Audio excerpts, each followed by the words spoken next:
Test 2.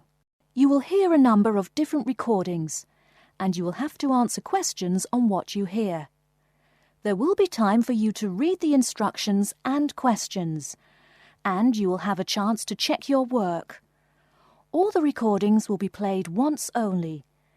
The test is in 4 sections. At the end of the test, you will be given 10 minutes to transfer your answers to an answer sheet. Now turn to Section 1. Section 1. You will hear a conversation between a travel agent and a woman who wants to go to Australia with her husband on holiday. First, you have some time to look at questions 1 to 3.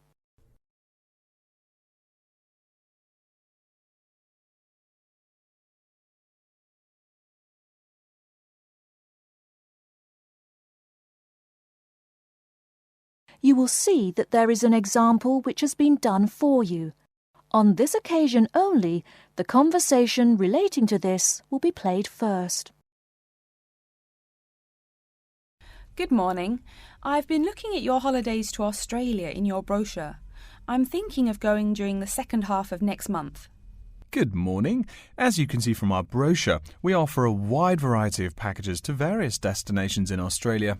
Is there anything in particular that interests you? The woman says that she has been looking at the holidays to Australia in the brochure.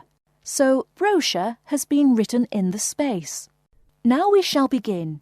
You should answer the questions as you listen, because you will not hear the recording a second time. Listen carefully and answer questions 1 to 3. Good morning. I've been looking at your holidays to Australia in your brochure.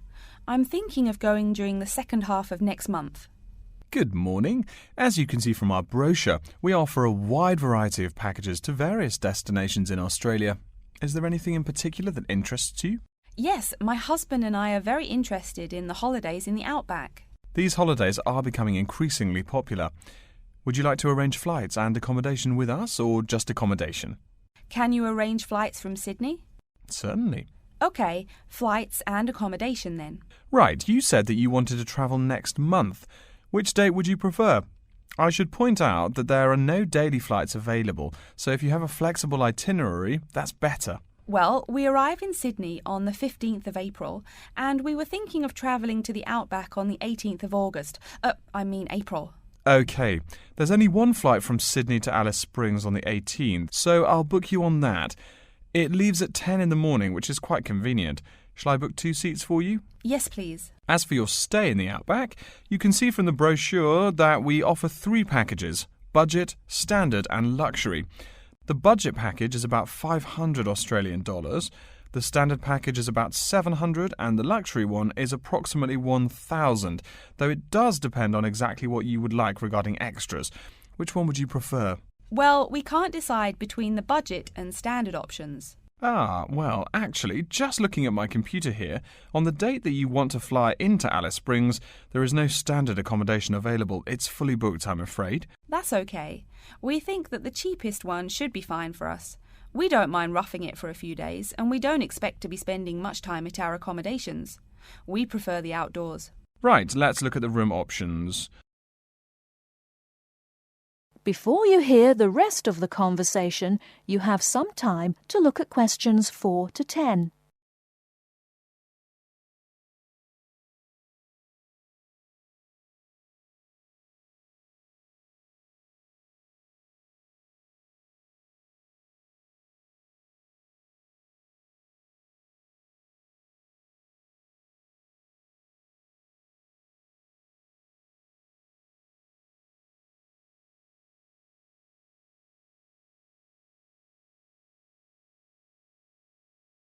Now listen and answer questions 4 to 10. First of all, would you prefer a non-smoking room? Yes, neither of us smokes. OK. Oh, before I forget, could you book everything in my husband's name, please? Yes, of course. Are you paying by credit card? Yes. In that case, I'll need your husband's name exactly as it appears on the card. Of course, it's John A. Smythe. That's Smythe with a Y. John. Middle initial A. Surname Smythe. S-M-Y-T-H. Is that correct? Correct. Thank you. I'll just check the price. The room will cost $100 a night plus $10 tax, so $110 per night in total. Is that okay? Yes, that's fine. Book us for 3 nights, please. Most of the guests like to participate in some special activities and trips while they are staying in the outback. Is there anything that interests you and your husband? Yes, there are several things we'd like to see and do. We'd definitely like to visit the cultural centre. Yes, that's very popular. It's within walking distance of the accommodation and it's free. It's also a great place to pick up souvenirs of your trip.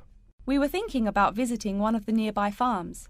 There are 2 farms nearby, a sheep farm and a kangaroo farm. There is also an opportunity to ride camels in the desert. Have you ridden a camel before? No, but it sounds like fun. Could you give me some more details about the kangaroo farm and the camel ride? Certainly.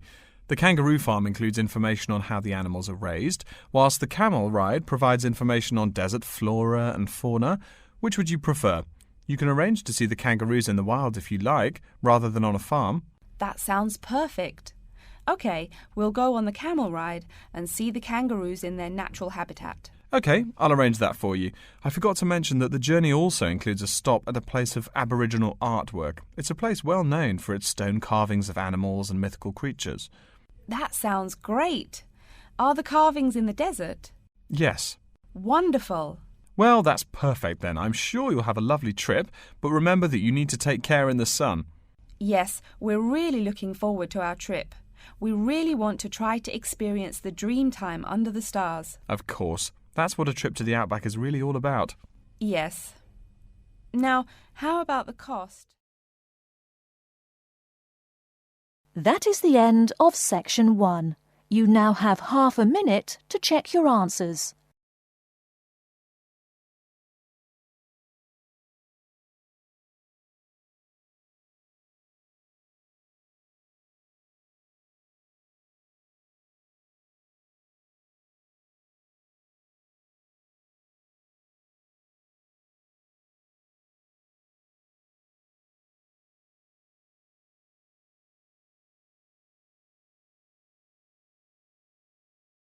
Now turn to section 2.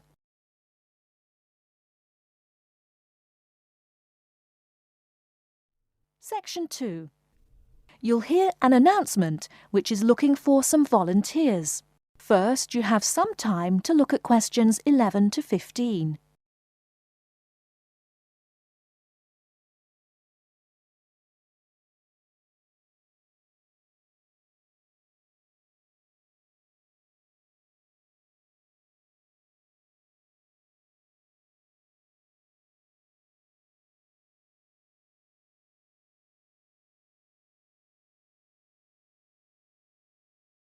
Now, listen carefully and answer questions 11 to 15. Continuing our broadcast of public service announcements, Worldwide Helpers announces upcoming vacancies for a number of volunteer worker positions. All applicants must meet the following requirements. First of all, applicants must be over 18 years of age. The company apologises, but there can be no exceptions to this rule. Second, persons interested in these positions may not have police records. Minor traffic offences like a parking ticket are, of course, no problem. But, and I quote, past and present drug users and sex offenders need not apply.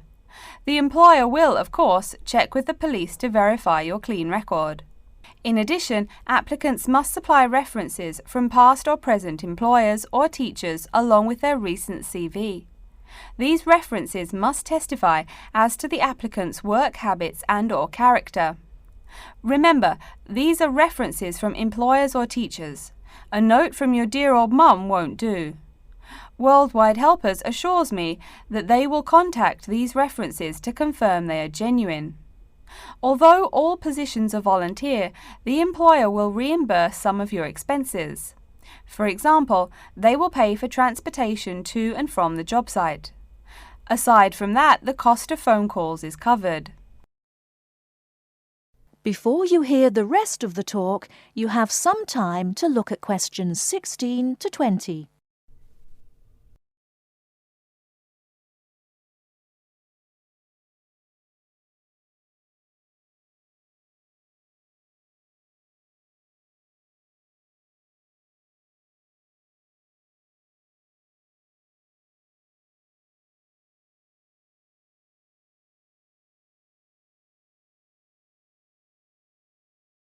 Now listen and answer questions 16 to 20. As for the positions themselves, there are 3 types. The first involves assisting persons confined to wheelchairs. For this position, volunteers must be physically fit and in excellent health. They must be able to lift at least 150 pounds. They should also have a current first aid certificate from the Red Cross. But the most important requirement is that the volunteer must have his own car.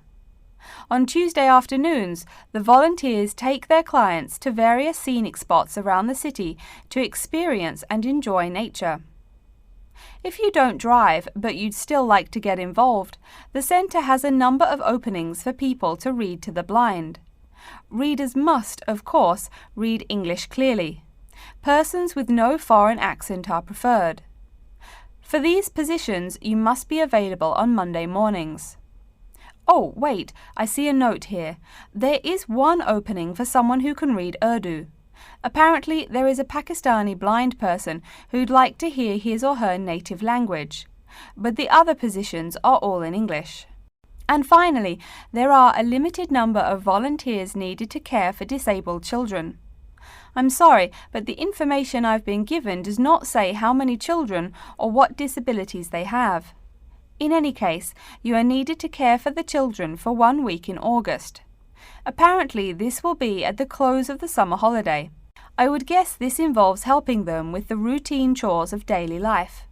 Again, volunteers for this position must know basic first aid, be in good health, and be able to lift up to 75 pounds. All applications for this position have to be submitted no later than Monday, August 8th. Applications may be made either by regular postal service, the snail mail, or by email. The mailing address is Worldwide Helpers, Post Office Box 651, East Surrey, BY8 99C. Please write "Attention Mary Smith" on the envelope. Or you can send email to acrawfor@worldwidehelpers.org. That's acrawfor@worldwidehelpers.org. So get out there and do something good. Okay. Our next announcement is looking for someone to facilitate tiger breeding at the London Zoo. And get this, it's a strictly volunteer position. That means you don't get paid. Oh my God. I'm sorry, ladies and gentlemen, but I just have to laugh. That is the end of section 2. You now have half a minute to check your answers.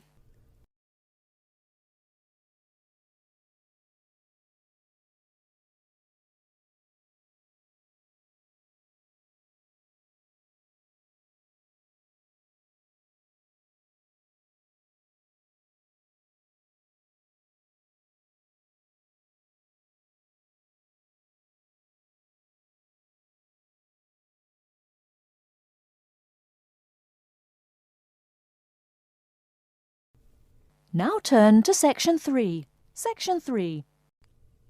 You will hear a student called Pete talking to his classmate Dave about the presentation that he will give on environmental science. First, you have some time to look at questions 21 to 25.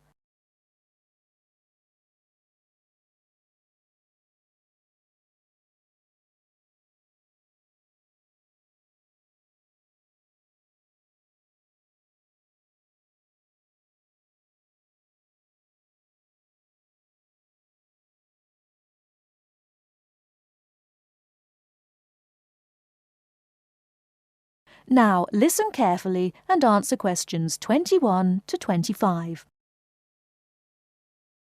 Are you just leaving the library now? I saw you get there at 8 a.m. Yeah, I've been there all day. What for? They hire a cute new librarian or something? I wish. No, it's the presentation that I will give in environmental science the day after tomorrow. What's it about? I heard you were really excited about the class. And Dr. Schnee also calls you for the arcane questions, as he calls them. It's about environmental damage in the Yucatan. Excuse me, what? Or is that where? The Yucatan. It's a state in southeast Mexico. So what's happening there? Agriculture is having a really adverse impact on the environment. There are too many farmers doing too much farming. It's really destroying the forests and ruining the soil. Deforestation is a major problem there now. How did you learn about this? I don't recall Dr. Schnee saying anything about it in lecture. Yes, but my brother went there last month. You know, to look at the old cities like the Maya Indians built. That's what first got me interested. Your brother Tom? No, Dick, Harry's twin. Anyway, he told me how few trees there were now and how much empty ground that grows almost nothing. He said the place looked more like the desert than jungle in some parts. It brought environmental damage, so I started looking for materials in the library. Here, look at this magazine. What's in it? It's an old issue of National Geographic. It includes interviews with tourists who have been there in the past few years. It's pretty bad. See the photos? I see the photos, but 1 or 2 photos don't prove anything. Then read what the article says. Right there. The first thing it points out is how soil samples show it's hard for anything to grow there. It says how an area of 21,000 square kilometers has lost most of its forest in the past 10 years. See, there are graphs. As the number of farmers increases, the acres of forest have decreased. It's an inverse relation. Before you hear the rest of the talk, you have some time to look at questions 26 to 30.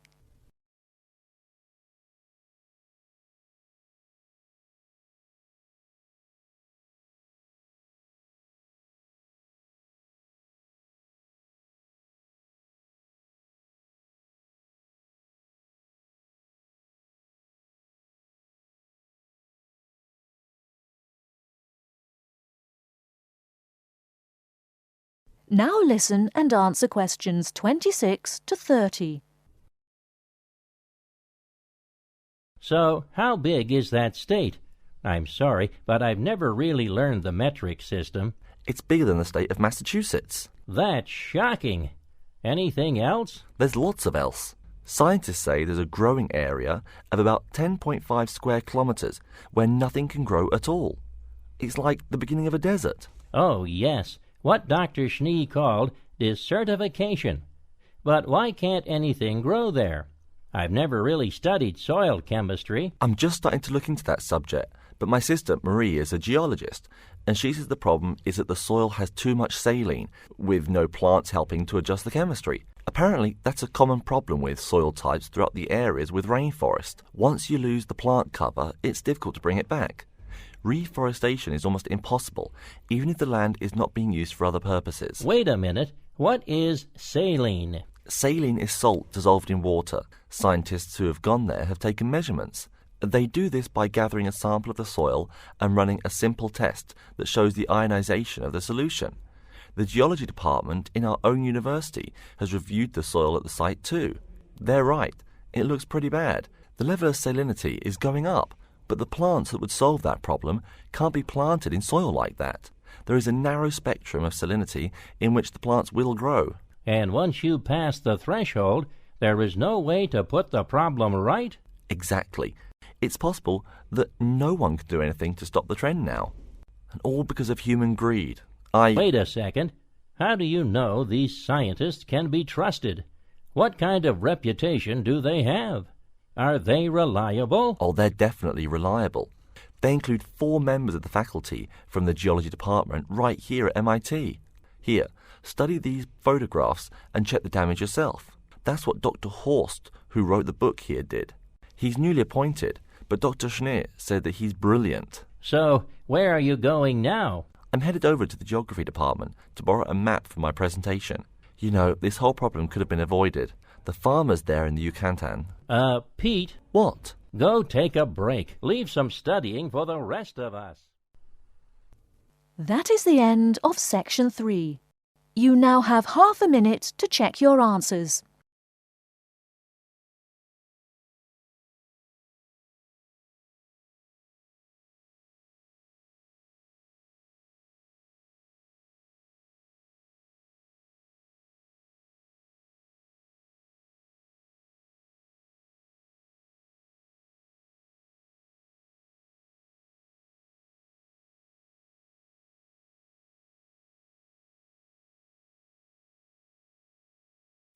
Now turn to Section 4. You will hear a lecture's introduction to Insect Biology 101. First, you have some time to look at questions 31 to 40.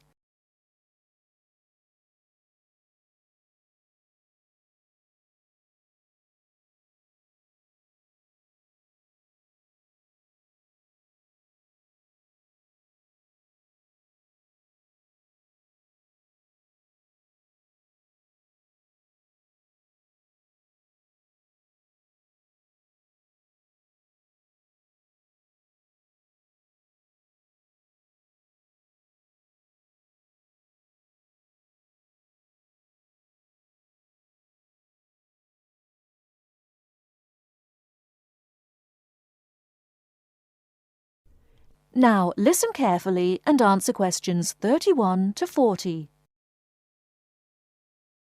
Good afternoon and welcome to Insect Biology 101. I'd like to begin this course with a few remarks about good insects and bad ones. Bugs are all around us, and that's both a benefit and an annoyance, sometimes maybe even serious harm. First, let's talk about the good things that insects do for us. Probably the most important insect for humans, and maybe for all other life, is the bee. Bees help plants in the process of pollination, and thus are necessary to most flowers and fruit-producing trees. That is, they carry pollen from male flowers to female. If it weren't for bees, we'd have very few food plants and no fruit either. In fact, there would be no we. No less a thinker than Albert Einstein pointed out that, without bees, humanity would be dead within a year or less. We'd starve. It's that simple. That should maybe make us just a little humble. A little less dramatic is the fact that bees also make the honey we eat. Moreover, they produce beeswax, which is useful in candles and is also used as a first-rate furniture polish. Sure, these may not be vital to our lives, but they can serve as reminders of how important bees are. That's a point I keep coming back to in this course. Though, in all fairness, I should point out that butterflies aid in pollination as well as bees. Now, here in Michigan, what's the worst part of summer? Yep, that's right, mosquitoes. But I'm talking about helpful insects, right? So let's look at the dragonfly first. If there were no dragonflies, there would be even more mosquitoes. Dragonflies mainly eat mosquitoes and also a few other insects. Yes, that's right. They don't just fly around, and they also help to eliminate harmful insects. So the next time you see a dragonfly, don't you dare kill it. Now, let's talk a little about those harmful insects. Take the mosquitoes I just mentioned as an example. Not so many years ago, mosquitoes here in America weren't just annoying, some were even deadly. They carried malaria and yellow fever. My own ancestor, the Confederate General John Bell Hood, lived through the worst battles of Civil War, only to die at age 38 from yellow fever. A pest, not a bullet. Well, besides the mosquitoes, in summer there is also a kind of insect that never seems tired. Right, that is the fly. Before I go on talking, I must mention an African fly called the tsetse fly, which feeds on blood and can cause serious diseases in the people and animals that it bites. Besides, it is still a bearer of sleeping sickness, which affects around 300,000 people every year in Africa, and can be treated only with toxic drugs that are hard to administer. Worse still, the drugs sometimes don't work. Other insects, of course, destroy food crops. In China, for instance, locusts continue to be a danger to the harvest in some areas. Less important, but still annoying, moths eat people's clothes and dust mites slowly destroy carpets. Worse, but still in the home, termites or white ants eat wood, the wood of your house. If they are not stopped, they can eventually destroy the whole building. Usually they seriously damage a building before anyone even notices them. So, as we all know, insects can be a real trouble. So, what to do? You can go ahead and start killing harmful insects. In the early decades after the Communist Revolution in China, Chairman Mao encouraged the people to swat every fly they could see. Slogans on the walls of buildings called them little capitalists. But flies reproduce too quickly for this to be a long-term solution. For some decades in the West, to kill insects with chemicals seemed a good remedy.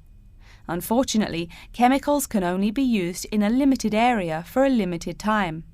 It's a small-scale solution. The insects come back. Worse still, some of the poisons used, like DDT, were found harmful to the environment.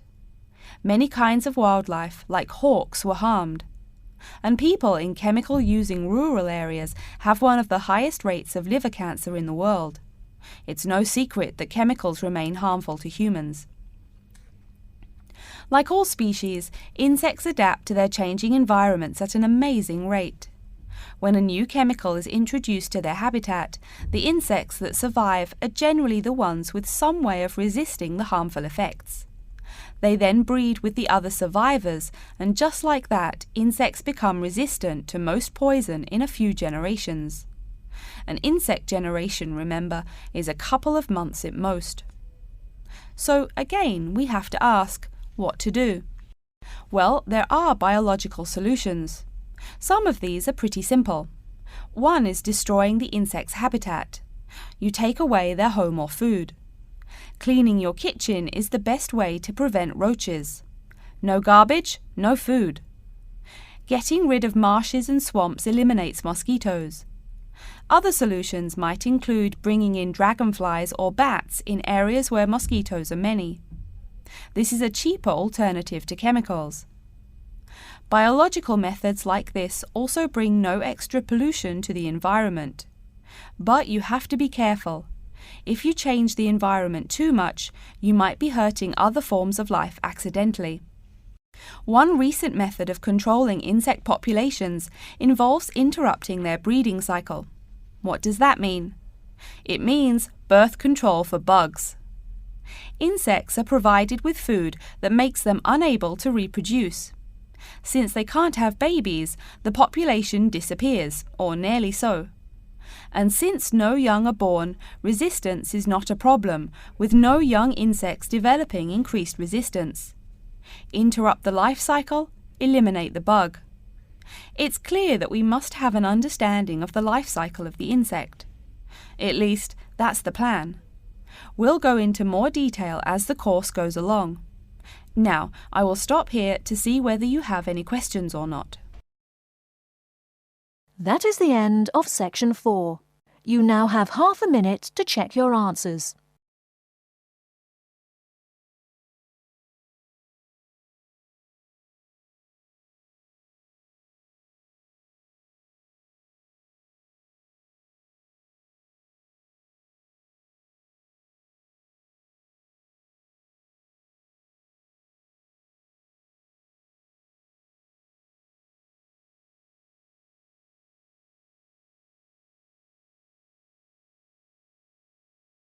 That is the end of the listening test.